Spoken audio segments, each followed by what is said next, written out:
Hello friends, welcome to AKCIS daily current affairs. ఈరోజు daily current అఫైర్స్లో భాగంగా మనం 20th February daily current affairs discuss చేద్దాం.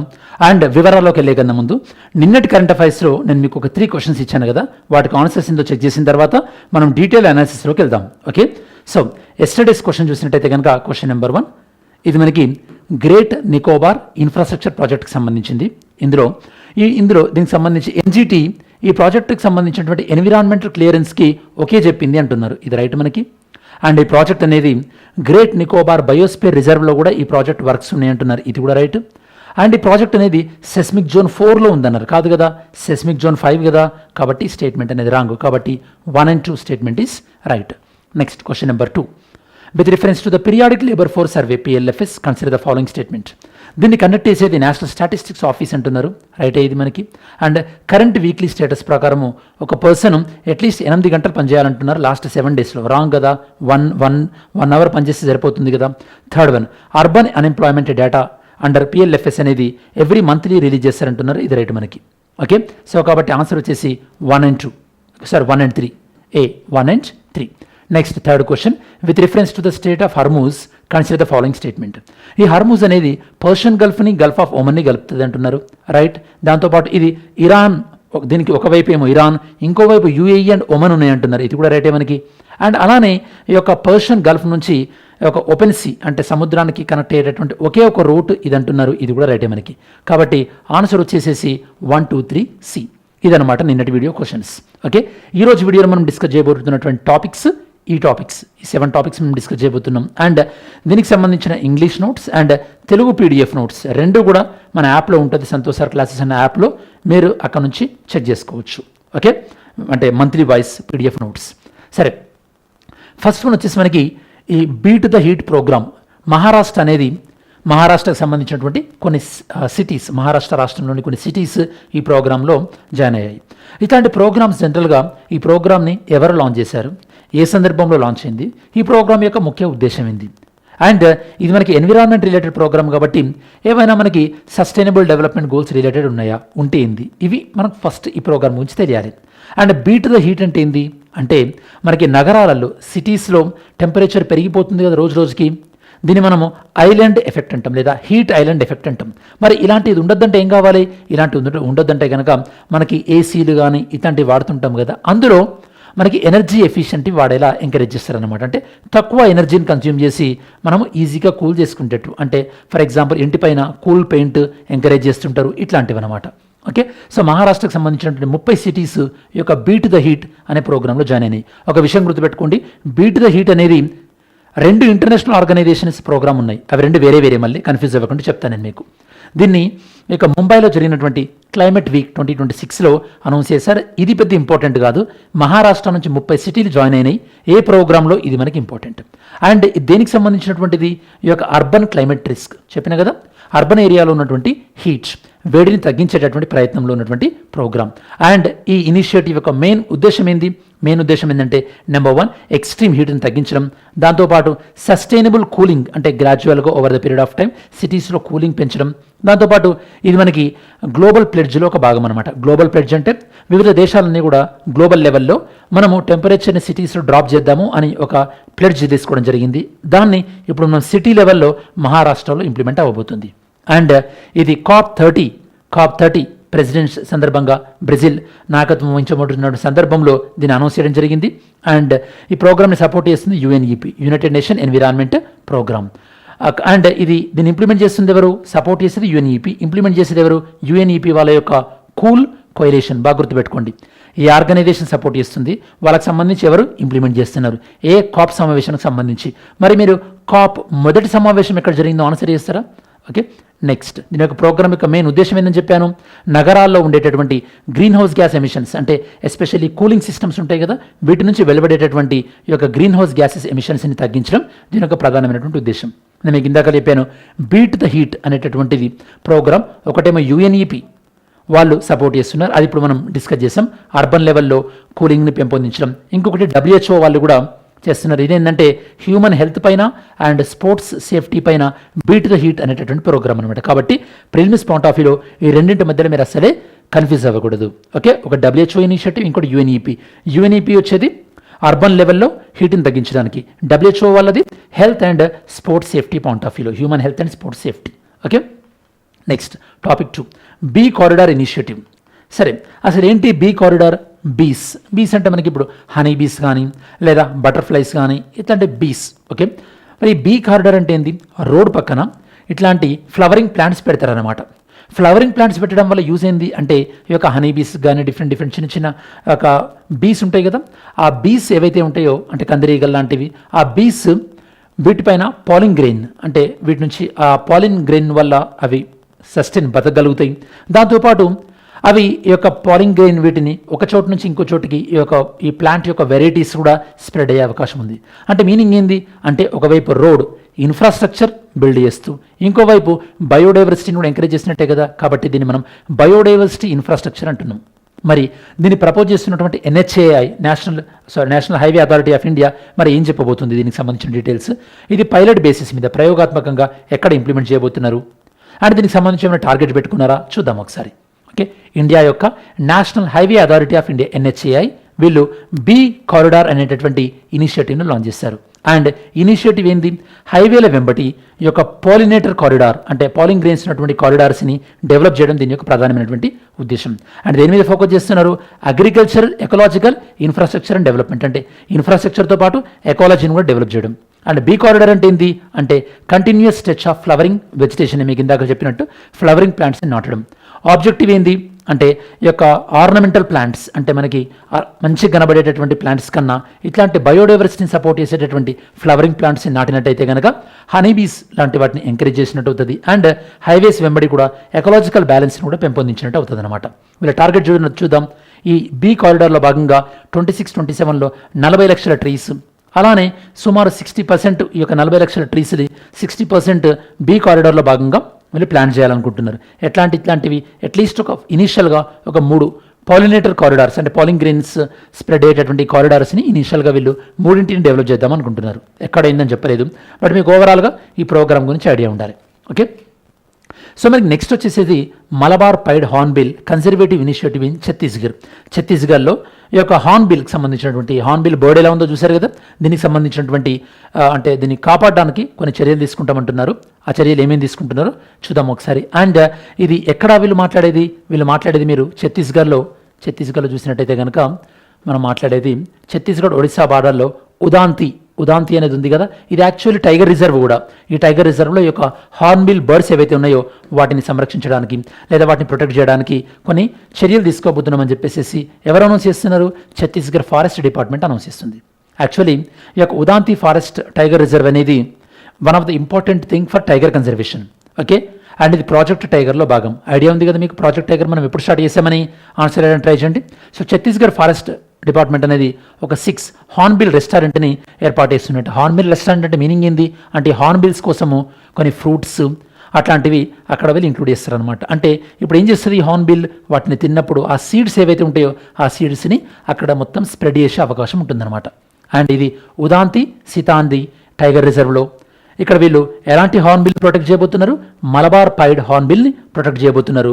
So that న్యాచురల్గా ఫారెస్ట్ని ఇంకా ఫర్దర్గా ఎంకరేజ్ చేస్తారనమాట. ఇప్పుడు మీరు చూస్తే శ్రీశైలం టైగర్ రిజర్వ్లో కానీ ఇక్కడ కొన్ని రకాల చెట్లు ఉంటాయి. ఆ చెట్లు ఎందుకు అక్కడ బాగున్నాయంటే ఆ చెట్లకు సంబంధించినటువంటి సీడ్స్ ఫ్రూట్స్ని ఫస్ట్ కొని బర్డ్స్ తినడం వల్ల ఆ గింజలు ఆ అడవి మొత్తం స్ప్రెడ్ అవ్వడం ఇట్లాంటివి మీరు వినే ఉంటారు. ఈ species Malabar pied hornbill and also known as lesser pied hornbill అంటుంటాం. ఇది జనరల్గా ఎవర్ గ్రీన్ ఫారెస్ట్ అంటే కొద్దిగా థిక్గా ఫారెస్ట్ ఉండేటటువంటి ఏరియాలో ఉంటుంది. జాగ్రఫికల్గానైతే కనుక వెస్టర్న్ ఘాట్స్లో, north east Himalayas, Satpura hills ఇక్కడ ఉంటుంటుంది. జనరల్గా మన ఇండియన్ సబ్ కాంటినెంట్లోనే ఎక్కువ ఉంటుంది. అంటే ఇండియన్ సబ్ కాంటినెంట్ అంటే ఇండియా, నేపాల్ అండ్ శ్రీలంక ఇట్లాంటి వాటి ప్లేసులలో. ఇది ఇండికేటర్ స్పీసీస్ అంటే ఏంటి అంటే ఒక ఏరియాలో ఒక స్పీసీస్ అంటే ఒక బర్డ్ కానీ యానిమల్ కానీ అది ఎంత నెంబర్ ఉన్నదాన్ని బట్టి అక్కడ ఉన్నటువంటి ఎకోసిస్టమ్ హెల్దీగా ఉందా లేదో చెప్పొచ్చు. మీకు ఒక ఎగ్జాంపుల్ చెప్తే ఈజీగా అర్థమవుతుంది. ఇప్పుడు గ్యాంగ్టిక్ డాల్ఫిన్ అనేది గంగా నదిలో ఎక్కువ ఉందనుకోండి వాటి నెంబరు, అంటే గంగా నది క్లీన్గా ఉందని మీనింగ్. అంటే ఇప్పుడు గంగా నది క్లీన్లీనెస్ని సూచించేది ఏంది? గ్యాంగ్టిక్ డాల్ఫిన్ అంటే అది దేన్ని సూచిస్తుంది? ఆ ఎకోసిస్టమ్ యొక్క హెల్త్ని సూచిస్తుంది. ఇది కూడా అంతే అనమాట. ఓకే, అండ్ దీని యొక్క కన్జర్వేషన్ స్టేటస్ IUCNలో నియర్ థ్రెటెండ్ దీని యొక్క conservation status. Next topic number 4, the privilege committee parliamentaries quasi judicial body. So ఇక్కడ మనం ఏమేమి డిస్కస్ చేయబోతున్నామంటే, పార్లమెంటులో సభ్యుల యొక్క హక్కులు ఉల్లంఘించబడినప్పుడు పార్లమెంట్లో రెండు కమిటీలు ప్రధానంగా డీల్ చేస్తుంటాయి. ఒకటి ప్రివిలేజ్ కమిటీ, ఇంకోటి ఎథిక్స్ కమిటీ. అన్ఫార్చునేట్ సిచ్యువేషన్ ఏంటంటే లాస్ట్ 2 years నుంచి కూడా ఈ కమిటీని ఏర్పాటు చేయలేదట. మరి ఇది న్యూస్లోకి వచ్చింది కాబట్టి మరి కమిటీలో అసలు మొత్తం ఎంతమంది మెంబర్స్ ఉంటారు, లోక్సభ నుంచి ఎంతమంది ఉంటారు, రాజ్యసభ నుంచి ఎంతమంది ఉంటారు, ఒకవేళ 2 సభలకి వేరు ఉంటే కనుక లోక్సభలో కమిటీలో ఎంతమంది, రాజ్యసభ కమిటీలో ఎంతమంది, ఇట్లాంటి డీటెయిల్స్ మనం డిస్కస్ చేద్దాం. యాక్చువల్లీ మీకు అర్థం కావాలంటే మన ఇండియన్ పార్లమెంట్లో ఉన్నటువంటి ఎంపీస్కి కొన్ని ప్రత్యేకమైనటువంటి హక్కులు ఇచ్చారు. వీటిని మనం ప్రివిలేజెస్ అంటాం ఆర్టికల్ 105 ప్రకారం. యాక్చువల్లీ ప్రివిలేజ్ అన్న కాన్సెప్ట్ని మనం బ్రిటిష్ వాళ్ళ దగ్గర నుంచి తీసుకున్నాం. బ్రిటిష్ వాళ్ళు ఎందుకు ఇంక్లూడ్ చేసుకున్నారు, ఎందుకంటే ఈ యొక్క బ్రిటిష్ పార్లమెంట్ వ్యవహారాలలో అక్కడ ఉన్నటువంటి రాజు మోనార్క్ ఎవరైతే ఉన్నారో తను ఇంటర్ఫియర్ కావద్దని చెప్పేసి ఈ యొక్క పార్లమెంటరీ ప్రివిలేజ్ అన్న కాన్సెప్ట్ తీసుకున్నారు. సో మన ఇండియాలో ఈ యొక్క పార్లమెంట్ ప్రివిలేజ్ని కాపాడేటటువంటి కమిటీలు ప్రధానంగా ప్రివిలేజ్ కమిటీ, దాంతోపాటు ఎథిక్స్ కమిటీ. ఇవి లోక్సభలో లాస్ట్ 2 years నుంచి వీటిని అపాయింట్ చేయలేదు అంటున్నారు. అండ్ వీడు ఎంత ఇంపార్టెంటో తెలుసు కదా మీకు, సభ్యుల యొక్క డిగ్నిటీని కానీ అండ్ హౌస్ యొక్క అథారిటీని అని కాపాడేది. అండ్ ఇవి ఎస్పెషల్గా ఇవి స్టాండింగ్ కమిటీస్. నేను మీకు చాలాసార్లు చెప్పాను స్టాండింగ్ కమిటీస్ ఎన్ని ఏందని చెప్పేసి. ఏ స్టాండింగ్ కమిటీ అయితే కనుక సభ్యులపైన కానీ, మినిస్టర్స్ పైన కానీ, లేదా అవుట్ సైడర్స్ పైన కానీ ఈ యొక్క యాక్షన్ తీసుకునేటటువంటి కెపాసిటీ ఉంటుందో అట్లాంటి స్టాండింగ్ కమిటీస్ని మనం ఏమంటామంటే క్వాజీ జ్యుడిషియల్ బాడీస్ అంటాం. క్వాజీ జ్యుడిషియల్ బాడీస్ ఇది సభ హక్కులను, సభలోని కమిటీల హక్కులను, సభలోని సభ్యుల హక్కులను కాపాడేటటువంటి కమిటీ అనమాట. ఓకేనా. సో నెక్స్ట్ చూసినట్టయితే కనుక ఈ ప్రివిలేజ్ కమిటీకి సంబంధించి అండ్ కాన్స్టిట్యూషన్లో నేను మీకు ఇందాక చెప్పినట్టు పార్లమెంటరీ ప్రివిలేజ్ గురించి చెప్పేది ఏంది ఆర్టికల్ 105, అసెంబ్లీలో ప్రివిలేజ్ సభ్యుల యొక్క ప్రివిలేజ్ గురించి చెప్పేది 194. దీన్ని మనం బ్రిటిష్ వాళ్ళ దగ్గర నుంచి తీసుకున్నాం. ఓకే, మనం ఆ బ్రిటిష్ వాళ్ళ దగ్గర నుంచి ఎందుకు తీసుకున్నాం, వాళ్ళు ఎందుకు ఇంక్లూడ్ చేశారు అనేటువంటి కాన్సెప్ట్ని మీకు ఆల్రెడీ చెప్పాను. అండ్ లోక్సభలో ఈ కమిటీలలో సభ్యులు 15 members ఉంటారు, స్పీకర్ నామినేట్ చేస్తాడు. రాజ్యసభలో ఈ కమిటీలలో 10 members ఉంటారు, చైర్మన్ నామినేట్ చేస్తారు. జనరల్గా సభ హక్కులు ఉల్లంఘించబడినప్పుడు కానీ లేదా ఈ యొక్క సభ్యుల హక్కులు ఉల్లంఘించబడినప్పుడు కానీ కమిటీలను అపాయింట్ చేస్తుంటారు. అండ్ ఈ కమిటీలు అంటే ఇన్వెస్టిగేట్ చేస్తుంటాయి ఆ విషయాల్ని. అండ్ ఈ కమిటీని ఇన్వెస్టిగేట్ చేయమని సూచించేది ఎవరు అయితే సభనైనా ఆదేశించవచ్చు, లేదా సభాధిపతి ప్రిసైడింగ్ ఆఫీసర్ ఉంటారు కదా, ప్రిసైడింగ్ ఆఫీసర్ అయినా కూడా ఆదేశించవచ్చు ఈ కమిటీని మీరు దీనిపైన ఇన్వెస్టిగేట్ చేయండి అని చెప్పేసి. Next topic number 5, international solar alliance launches global AI for energy mission. సింపుల్గా చెప్పాలంటే మనకి ఏఐ సమ్మిట్ జరుగుతుంది ఢిల్లీలో. ఈ యొక్క ఏఐ సమ్మిట్లో ఏఐని మనం క్లీన్ ఎనర్జీ కోసం ఎలా ఉపయోగించవచ్చు, అలానే ఏఐని మనం మినరల్స్ కోసం అంటే ఖనిజాల యొక్క వెలికితీత కోసం అంటే మినరల్ ఎక్స్ప్లోరేషన్ కోసం ఎలా యూజ్ చేయొచ్చు, దానికోసం అని చెప్పేసి ఒక ఇనిషియేటివ్ స్టార్ట్ చేశారు. అదేంటంటే ఈ యొక్క global AI for energy mission. దీన్ని లాంచ్ చేసింది ఎవరు, ఇంటర్నేషనల్ సోలార్ అలయన్స్. ఎక్కడ లాంచ్ చేయడం జరిగింది, ఇండియా ఏఐ సమ్మిట్ జరుగుతుంది 2026 అక్కడ లాంచ్ చేయడం జరిగింది. దీని ప్రోగ్రామ్ పేరు ఏం పేరు, ఇంటర్నేషనల్ సోలార్ అలయన్స్ వాళ్ళు లాంచ్ చేసిన ఈ ప్రోగ్రామ్ పేరు global AI for energy mission. బాగా గుర్తుపెట్టుకోండి, ఇంటర్నేషనల్ సోలార్ అలయన్స్ అనేటటువంటి కాన్సెప్ట్ని ఇండియా అండ్ ఫ్రాన్స్ కలిసి COP21 ప్యారిస్లో వెళ్ళి ప్రపోజ్ చేశారు. ఓకే, దీని యొక్క మెయిన్ ఏమైంది, ఈ యొక్క ఏఐని ఉపయోగించి క్లీన్ ఎనర్జీ విషయంలో ఏఐని మనం ఎలా ఉపయోగించవచ్చు అండ్ ఏఐని ఉపయోగించడం ద్వారా మనం కూలింగ్ సిస్టమ్ని ఎలా ఇంప్రూవ్ చేసుకోవచ్చు, గ్రీన్ హౌస్ గ్యాసెస్ని ఎలా తగ్గించుకోవచ్చు, దాంతోపాటు మినరల్స్ని ఎక్కడైతే ప్రాపర్గా మినరల్స్ ఉన్నాయో చూసి అక్కడ మాత్రమే మైనింగ్ చేసే విధంగా ఇలా వివిధ రకాలైనటువంటి విషయాల్లో మనకి ఏఐ ఉపయోగపడుతుంది. సో ఈ యొక్క మెయిన్ ఇనిషియేటివ్ ఏదైతే ఉందో దీని యొక్క మెయిన్ ఇనిషియేటివ్ లైక్ ఇక్కడ global AI for energy mission అని ఉంది కదా, దీని యొక్క మెయిన్ పర్పస్ ఏంటంటే ఇది డిజిటల్ ఇన్ఫ్రాస్ట్రక్చర్ అంటే ఈ యొక్క డిజిటల్ విషయాల్లో ఏఐని ఎలా ఉపయోగించవచ్చు అండ్ క్లీన్ ఎనర్జీ విషయంలో ఏఐని ఎలా ఉపయోగించవచ్చు అని చెప్పేసి ఇంటర్నేషనల్ సోలార్ అలయన్స్ ఎక్స్ప్లోర్ చేయబోతుంది అంటే చూడబోతుంది అనమాట. సో ఒకసారి మనం ఇక్కడ ఇంటర్నేషనల్ సోలార్ అలయన్స్ గురించి తెలుసుకోవడానికి ట్రై చేద్దాం. ఇది ఇండియా ప్రపోజ్ చేయడం జరిగింది, ఇండియా అండ్ ఫ్రాన్స్. దీని యొక్క హెడ్ క్వార్టర్ గురుగ్రామ్లో ఉంది. 2015లో COP21లో ఈ 2 కంట్రీస్ ప్రపోజ్ చేశాయి. అండ్ దీని యొక్క మెయిన్ పర్పస్ ఏంటంటే 2030 కల్లా $1,000 బిలియన్ దేనికి సంబంధించి సోలార్ ఎనర్జీని ప్రోత్సహించడానికి కోసం అని చెప్పేసి $1,000 బిలియన్ సమీకరించడం దీని యొక్క ప్రధానమైనటువంటి లక్ష్యం. అండ్ ఈ ఇంటర్నేషనల్ సోలార్ అలయన్స్ వీళ్ళు స్టార్ట్ చేసినటువంటి కొన్ని ముఖ్యమైనటువంటి initiatives, one sun one world one grid, global solar facility, solar technology application resource centre. So ఇట్లాంటివి వీళ్ళు స్టార్ట్ చేసినటువంటి ముఖ్యమైనటువంటి ఇనిషియేటివ్స్. ఓకేనా. Next topic number 6, world food programme WFP, India signs MOU for rice supply. India వాళ్ళు మన Indian government FCI food corporation of India ఈ యొక్క world food programme వాళ్ళతోని ఒక MOU వేసుకున్నారు. ఏంది, మనం రైస్ సప్లై చేస్తామని చెప్పేసి. మరి పర్పస్ ఏంది, అండ్ వరల్డ్ యొక్క ఫుడ్ ప్రోగ్రామ్ వీళ్ళు ఇదివరకు చేసినటువంటి కృషి ఏంది, వీళ్ళకి ఒకసారి నోబెల్ ప్రైజ్ కూడా వచ్చింది, ఏ విషయంలో నోబెల్ ప్రైజ్ వచ్చింది, అండ్ వీళ్ళ యొక్క హెడ్ క్వార్టర్ ఎక్కడుంది, ఇట్లాంటి డీటెయిల్స్ చెక్ చేద్దాం ఒకసారి.